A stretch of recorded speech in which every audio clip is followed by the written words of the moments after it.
In this video, I will give you a small brief on the quantities of the fabric of a roll. So let's suppose when I create a production order, when I create a new production, so automatically the roll fabric roll numbers are being generated. So if you see here, there are four parameters for each roll.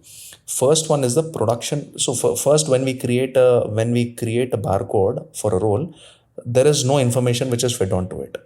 But later we have four different parameters which are there. One is the production quantity.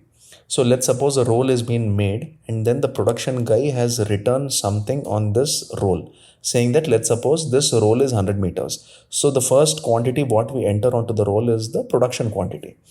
But when the same roll is going back to the QC, and then when he checks the fabric quantity, he understands that the fabric quantity might be same or it might be different. If it is same, he would enter the same value, or if it is different, he will enter the actual value of the actual quantity of this roll. This is called the actual quantity. This is called the actual quantity.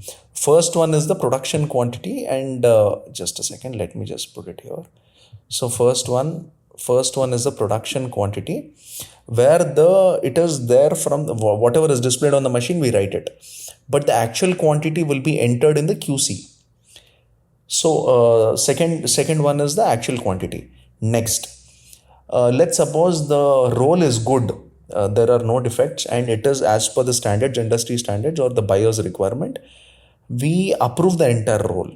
When we approve the entire roll, by default, the defect quantity in this particular roll would be 0 because we are approving the entire roll. So here the final quantity will be same as the actual quantity because the defect quantity is 0. Let's suppose in case we want to mend the roll or we want to cut a particular portion in that roll. So what will happen is we will send this roll to for mending. When we send it to mending, we will cut a certain portion in the roll, and that would be entered as a defect quantity. So once the defect quantity is entered, the final quantity will be minus actual quantity minus the defect quantity will be the final quantity of this roll. So we would be having four parameters. So the information in the RFIDs or the barcodes would be overwritten over and over again. But when we sell, the final quantity would be picked up when we are selling it to the end consumer.